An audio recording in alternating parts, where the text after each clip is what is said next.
Hello, welcome to Archaeodoc, where we are going to boldly go where no one has gone before, at least in the YouTube video medium, as far as I can tell.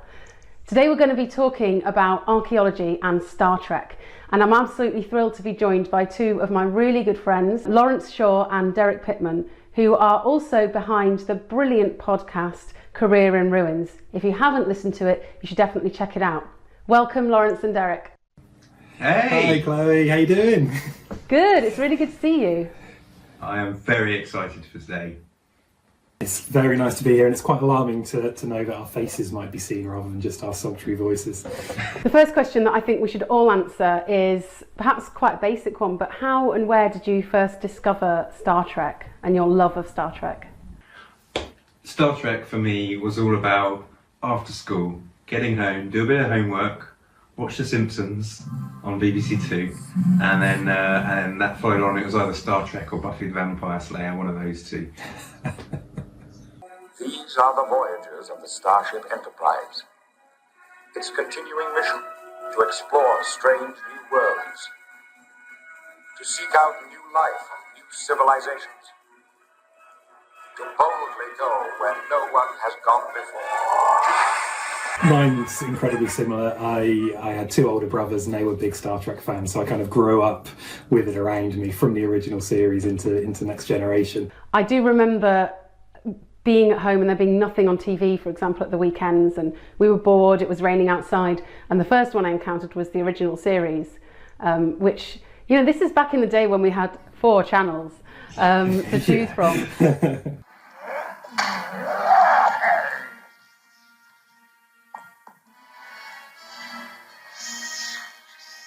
When I was a kid, all I wanted to do was future stuff or historical stuff. I was never in the present. And I think that the love of Star Trek and the love of the past kind of, to a lot of people, go hand in hand. And discovering, maybe? It's become more problematic in my viewpoint because a lot of that idea of discovery was actually bound up in a really colonial mindset, which I didn't get when I was like 18 years old, discovering this stuff for the first time. But now I'm sort of working in university to work on decolonizing our curriculum, and it's fundamentally difficult because archaeology as a discipline was kind of completely bound up in colonial enterprises from its birth, really. So I think Star Trek is very similar to that in that it has this very kind of this, I'm going to discover the universe, but of course there are people already there.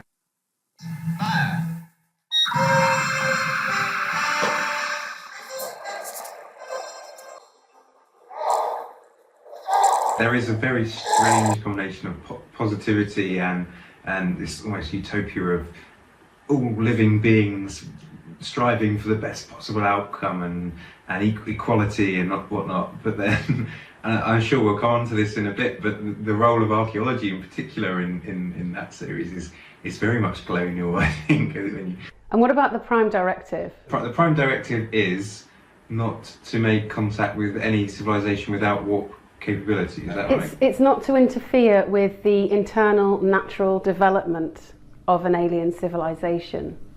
So without warp capabilities. There's an idea behind this that they will all eventually get there, so everyone develops in the same direction. Yeah, it's quite a strong cultural evolutionary argument, isn't it?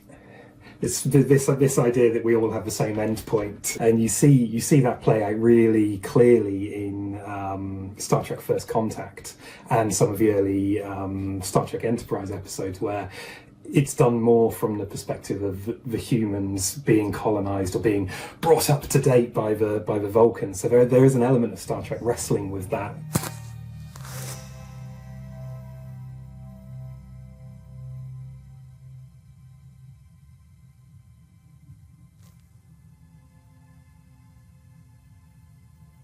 But they break the Prime Directive all the time, don't they? I mean, they're all, especially in the Next Generation.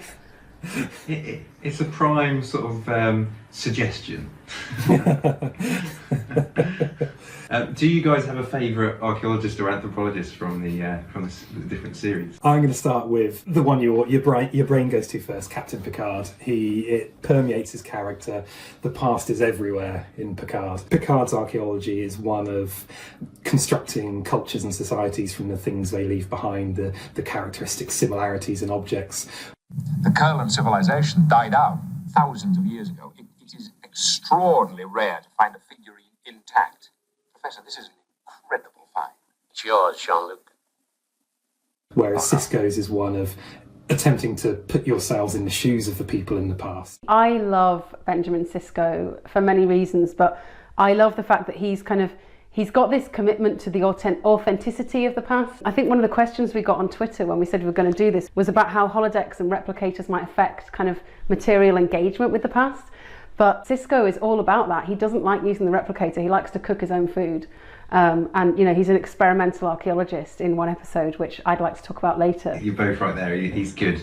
But for me, it's Chakotay on Discovery. He's maybe this harks back a bit to our colonialism, but he's like an anthropologist on a ship in a whole quadrant that's never been explored before. And whilst he's managing all the other bits, he's identifying opportunities to apply his anthropological knowledge. If there's any chance for a diplomatic solution, we have to pursue it. In the meantime, I want continuous scans of the surface. Standard search pattern. In terms of other characters, I think we mentioned Vash. She is so sexy. I mean, she's presented as this just independent, wild spirit.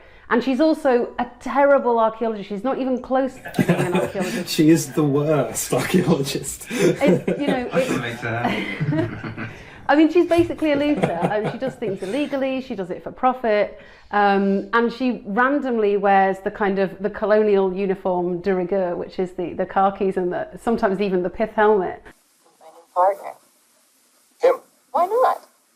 I'll tell you why not. Now, Jean-Luc, let's not be unkind. He's devious and amoral and unreliable and irresponsible and definitely not to be trusted. Remind you of someone you know? We mustn't forget Michael Burnham in the new Discovery series as well, because she's an anthropologist. And hey, you haven't watched it, man. You don't get to comment. She is an anthropologist, but drastically underused and focuses far too much time on being a first officer and a science officer. But interesting nonetheless, and particularly when it comes to artifacts and Klingon artifacts and things like that. Its surface has the appearance of stone with an exoskeleton of metal alloy. Incredibly intricate. The construction and design are nothing short of astounding. Interesting touch, but also dabbles with Time Machine, which is no bad thing when you think about our Career in Ruins podcast. There's also a solid metaphor for a career in academia that you spend too much time doing admin and not enough time doing archaeology. Yes. Obviously, there are endless, especially in the Next Generation, the endless episodes where the holodeck crops up and the holodeck malfunctions. And I always thought it was quite interesting with the holodeck because they don't really go to the past; they go to whatever their perception of the past is. Normally in a French bar, isn't it? Yeah. I think the worst ones are probably there's the Robin Hood ones, but it's not Q that makes them do that. Yeah, Q takes Vash and Picard off to Robin Hood Land, doesn't he? So in theory, that could be the actual past. I hope not. That would be extremely disappointing. I think it's worth digging in a little bit deeper and looking at some of the episodes that really tie into archaeology and heritage in a way that perhaps others don't. Looking at Deep Space Nine and looking at Benjamin Sisko, there's an episode that I think is it's sort of lauded among all experimental archaeologists, which is where he and his son reconstruct and fly an ancient Bajoran ship. And it's this beautiful episode. First, we have to deploy the mainsails. I want you to take that winch right there. Huh? Release brakes? All right. When I give you the word, crack it with all you got. And now.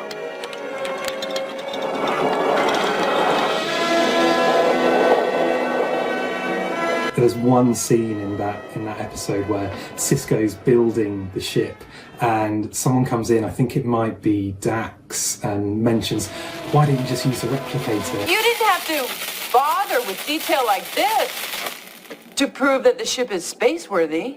Oh, I suppose not. But I want everything to be just right.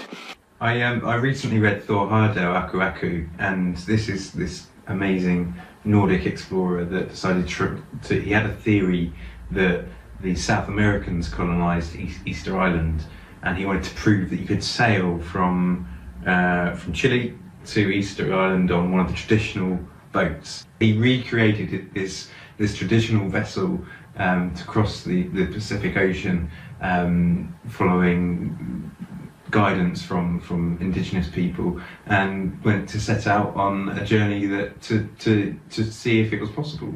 I mean, Thor Heyerdahl's an interesting one because I think a lot of people are pretty unconvinced by his kind of conclusions, but the methods, the test of the question, can you do this?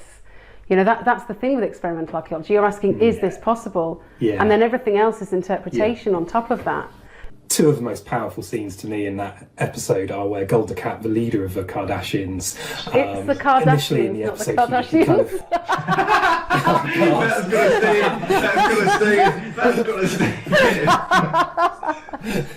So we've got Sisko trying to keep up with the Cardassians throughout the episode. Sorry, got mad. Start again. So Golda Kat, the leader of the Cardassians, is really anxious about this succeeding, and you can see it in his voice and his tone, and it's brilliantly acted, and because it would utterly undermine this concept of Cardassian supremacy. I can't believe that a man of your intelligence would take stock in Bajoran fairy tales about ancient content. And the second scene featuring Golda Kat is when he reluctantly congratulates Sisko for his brilliant voyage. We did it! We proved the trip was possible.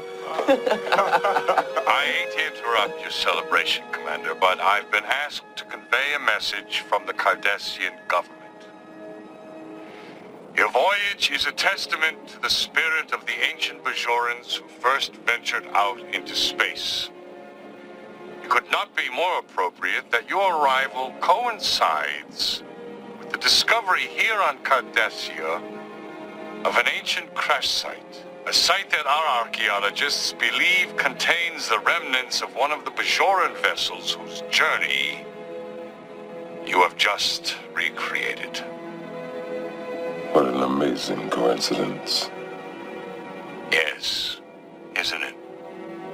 I'll use this as a perfect segue into my favourite archaeological anthropological episode, which is Voyager. They are stuck in orbit of this planet, and their time is moving relative to the rest of the galaxy, yet the planet's time is moving much quicker. And Chakotay jumps on it as an opportunity to see how this civilization grows. The atmosphere is having a scattering effect on our sensors. Is that vegetation? According to sensors, yes. The Tachyon core has created a space-time differential between the planet and the surrounding space. We're watching the seasons change in a matter of seconds. For each second that passes on Voyager, nearly a day goes by on the planet. But what I love about it, as a landscape archaeologist and a surveyor and a remote sensing specialist, is that they send out these probes to take rapid photographs. Configure the program to scan along all subspace bands and set it for visual images every 10 milliseconds. Snapshots. Why do I get the feeling you're not just interested in tachyon fields? This could be the greatest anthropological find of my career. If there's an intelligent species down there, we'll be able to track their development, not just for days or weeks, but for centuries. I do a lot of stuff with long-term change in my own research, and so I'm looking at stuff and I'm going, right, well, this is what happens over 8 centuries to glass. And that's really weird, because you trying to link that then to people and to individual people is really tricky. It does also tie a little bit into that side of archaeology where we occasionally drift into the inevitability of progression. So as Chakotay's saying, if there's an intelligent species there, we'll see it develop. I've very much written processualism and circled it a million times for this particular episode, because it does remind me of that theoretical approach to archaeology in the 1950s, which was sort of worked on by Wiley and Phillips, this methodological, theoretical approach around anthropology and archaeology. That's enough about my episode. Derek, what have you got for us? It's an episode all about the meeting of the Federation and another civilization. There's a big problem, though, in that they cannot understand each other. They seem to communicate through narrative imagery, a reference to the individuals and places which appear in their mytho-historical accounts. It's as if I were to say to you, Juliet on her balcony. An image of romance. Exactly. The situation is analogous to understanding the grammar of a language, but none of the vocabulary. And the way it's ultimately solved and the plot develops is the captain from the other ship takes Picard to a planet to reenact an experience from their own history. Darmok. Darmok.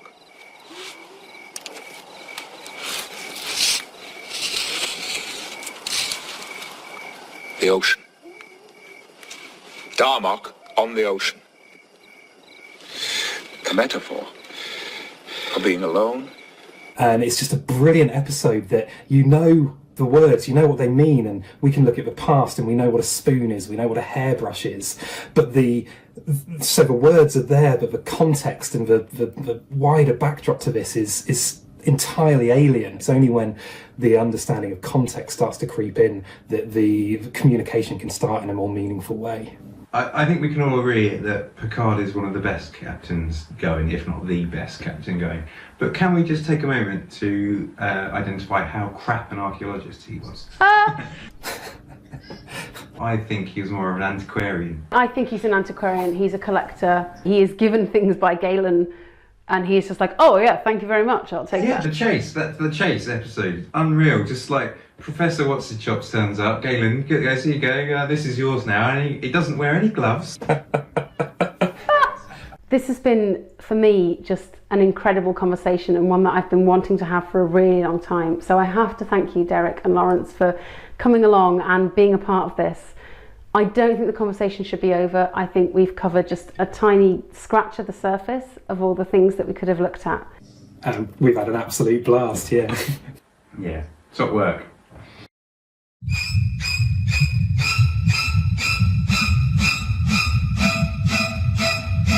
Blah.